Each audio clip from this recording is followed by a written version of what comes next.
RBC 104.7, la otra forma de vivir.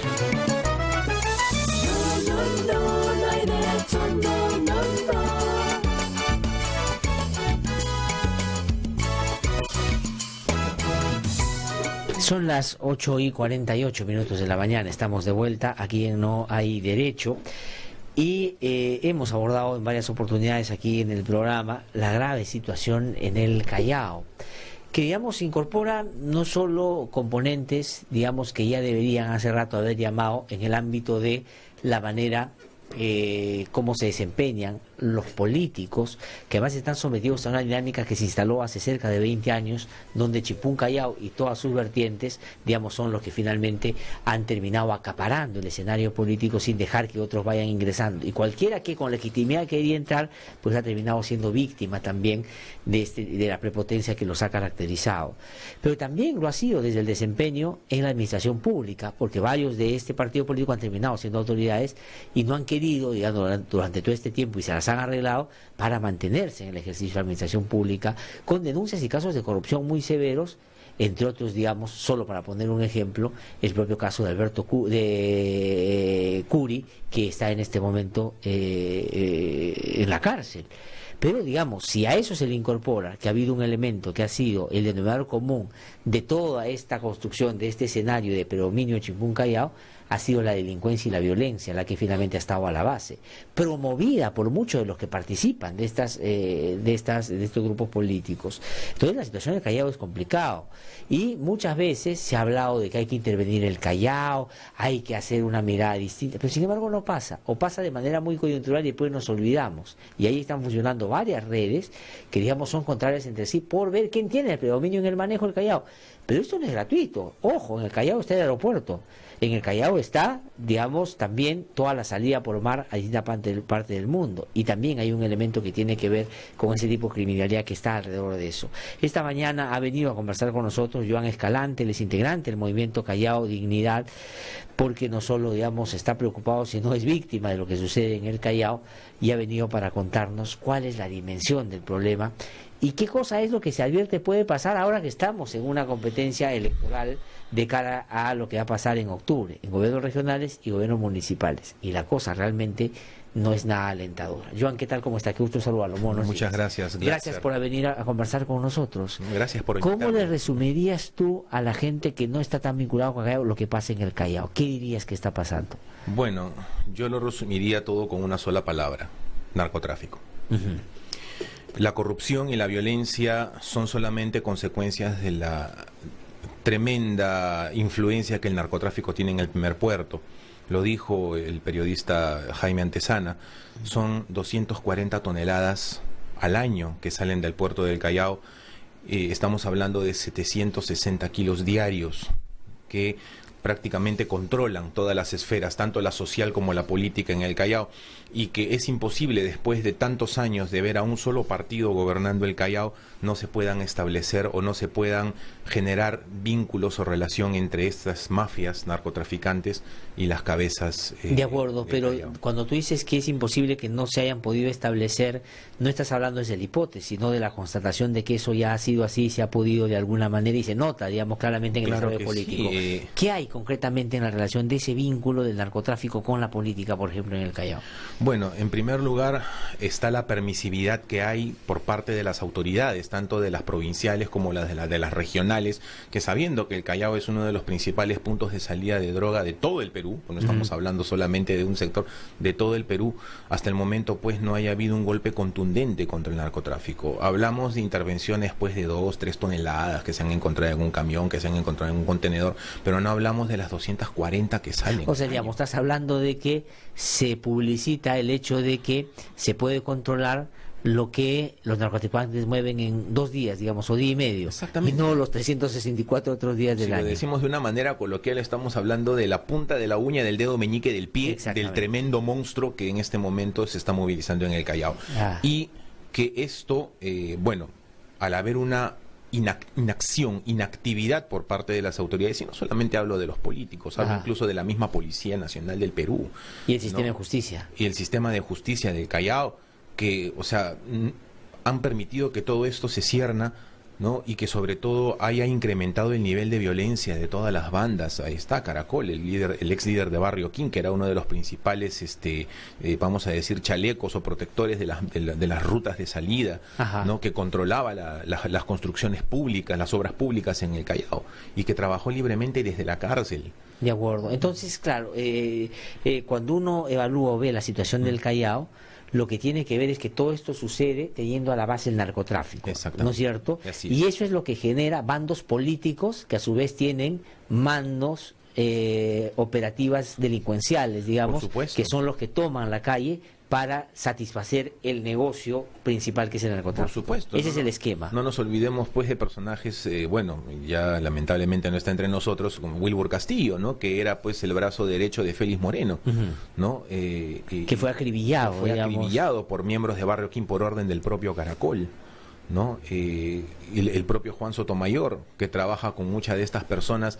Vemos pues personas con prontuariados y con antecedentes penales que trabajan en empresas municipales, como Slim Callao, ¿no? Inclusive la reciente denuncia que ha habido contra el señor Sotomayor de desfalcar 10 millones de soles de las empresas de limpieza pública, que supuestamente tenía que servir para poder limpiar el Callao, pero ¿no? Digamos. O no ha ocurrido, el uso de 8 millones de soles. La noticia fue que salieron 8 millones de soles que se permitieron desde el gobierno regional para publicidad institucional, pero bueno, pues no, ya sabemos en qué ha terminado, a qué va dirigido ese dinero. Claro, pero digamos ahí Chimpún Callao nace hace cerca de 20 años, y 20 años es que está manejando la política y la administración pública en el Callao. Al margen de que en algunos contextos, quienes al comienzo aparecían más unidos, se han ido entre ellos en algún contexto también confrontando. No confrontando para, digamos, distanciarse el mal accionar del otro, sino para armar su propio bando. Para armarse. Al final ellos siempre terminan uniéndose para poder empernarse en los cargos públicos. El primero que marcó distancia de Chimpún Callao fue Juan Sotomayor. ¿Por qué? Porque Alex Curi, que es el patriarca de Chimpún Callao, prefirió colocar en el gobierno regional primero a Félix Moreno. Y es por eso que después Juan Sotomayor primero intenta boicotearlo con el famoso chuponeo que terminó con la muerte de Wilbur Castillo, ¿no? Y después termina fundando su propio partido Vamos Perú. Pero aún así, a pesar de estar entre comillas separados, bajo la mesa ellos siguen trabajando juntos. Juan Sotomayor se va al gobierno regional y Omar Marcos se va a la provincia.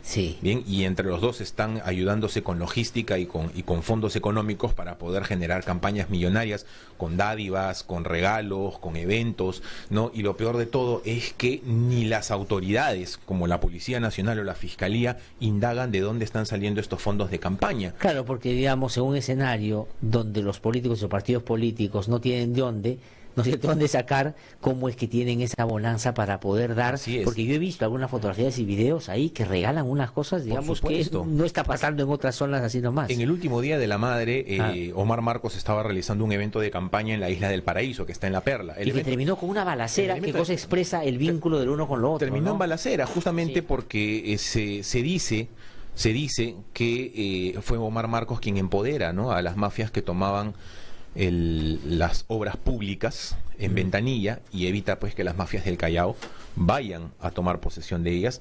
Entonces, cuando él ya está realizando una campaña regional, tiene que ir a todo el Callao. Y obviamente las bandas del Callao no lo van a recibir pues con mucha alegría. De acuerdo, porque él ha sido, digamos, el rival, para decirlo en términos de cómo se mueven esas bandas, ¿no? Así es. Y tampoco es algo que se pueda rumorear tanto. Omar Marcos tiene un desbalance de 600.000 soles en sus cuentas, aparte de otros movimientos como haber comprado un partido de fútbol, un club de fútbol, ¿no?, que se llamaba el Total Clean, que después se cambia el Total Chalaco, ¿no? O de repente, pues, usando un poco el sentido común, ¿no? Como de repente Eduardo Roy Gates, que es el abogado del señor Félix Moreno, que cobra una millonada por audiencia, puede, pues, ser solventado con un salario solo de gobernador regional. No, y Roy Gates, a quien conozco, por supuesto, logra además algo que nadie había logrado en el sistema de justicia en los últimos tiempos, en sacar de una prisión preventiva a Moreno, cuando, digamos, y esto yo se lo he dicho a Roy Gates y lo he mencionado acá en varias oportunidades, si hay alguien que calzaba perfecto en esa línea que dice el requisito para prisión preventiva de que puede obstaculizar la justicia, es alguien que ha sido presidente regional y que sale y que puede efectivamente cambiar las cosas en la propia región por la cual están investigando, ¿no? Pero en fin, ese es otro tema. Pero ¿qué va a pasar ahora? ¿Cuál es el escenario y los temas de disputa en el contexto electoral ahora? Joan, cuéntanos un poquito quién es quién, porque bueno, sigue Marcos, que va a la provincial, Juan Sotomayor, que va al gobierno regional, Moreno queda... Moreno, él había... A ver, vamos por partes. Entonces, Chimpún Callao ya no está yendo porque lamentablemente está muy golpeado. Recibe un primer golpe mortal con la cárcel que recibe Alex Curi, bien, y que ahora recientemente denunció a los dos jueces... Por 50 millones. Y pidió una reparación civil de 50 millones.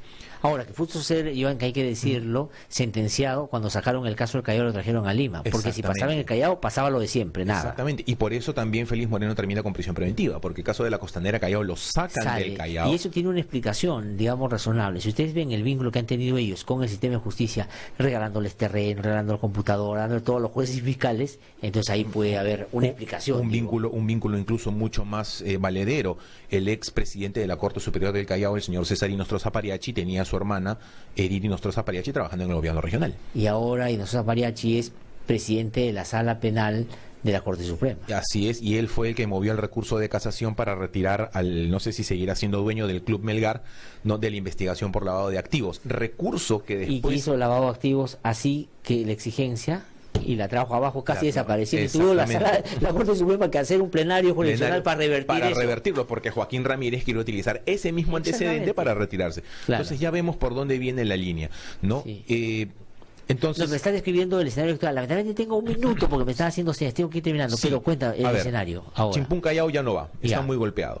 Entonces ha cambiado la cara con Fuerza Chalaca. Ajá. Bien, en ese Fuerza Chalaca está yendo Omar Marcos a la alcaldía provincial. Bien, y Juan Sotomayor, que ya se salió de Chimpún Callao, está con Vamos Perú, está yendo... Que fue aliado del APRA, ojo, en el último proceso electoral, es un dato que no hay que dejar de ver. Aliado con Alan García, sí. Un trabajador resultó muerto justamente por la campaña de su hermana. Va a la región Callao. Entonces, ambos se están juntando en logística y en dinero para uno tomar la región y el otro poder tomar la provincia. No pueden reelegirse en el mismo cargo, la ley no se los permite. Increíble, y se está yendo Marcos, por ejemplo, a la... Sí, pues, así es, lo más increíble es que Marcos se fue a Ventanilla diciendo que finalmente va a construir el parque zonal de Pachacútec, cuando fue él mismo el que lo vendió. Sí, pues. Y en 12 años Pachacútec no tiene parque zonal. Entonces, ¿quién le puede creer al señor Omar Marcos? Los hospitales regionales, al igual que los provinciales, son una completa desgracia, y el señor Sotomayor dice que él va a trabajar por la salud. ¿Quién le cree? Sí. Si en 8 años de alcaldía provincial no ha hecho nada. Ajá. O sea, estamos hablando... Ya, bueno, pero el esquema es, no van con el mismo logo, pero digamos trabajan con el mismo fin. Van las mismas personas, pero no van con el mismo logo. ¿Y Espadaro qué papel juega ahí? Porque está postulando él también, ¿no? Sí, el señor Espadaro también está postulando. Es que hay una alianza entre el fujimorismo y el chimpunismo. Entiéndase chimpunismo como Vamos Perú y Fuerza Chalaca. Ya, de acuerdo. Porque su coordinador regional, el señor Pichilingüe, está yendo en la lista de regidores de Omar Marcos con el número 5, si no me equivoco. Bien, y por ejemplo, a nivel nacional hay personajes ligados al fujimorismo, un candidato en la región San Martín que postuló por el fujimorismo en el año 2014, ahora está postulando por Vamos Perú a la región. O sea, hay una alianza ahí entre esos tres partidos, ¿no? Y casualmente es el Callao, donde es la región donde hay mayor narcotráfico. Claro, bueno, el aeropuerto y el puerto... Y no olvides que el señor Kenji Fujimori fue sorprendido con 100 kilos de droga en sus almacenes. Claro. Así es. ¿No? Y porque no pasa nada, porque los almacenes son el portal donde sale toda la droga. Te encuentran 100, Carlitos, si encontraran 100 kilos de droga en mi casa... No, y te cuento un dato.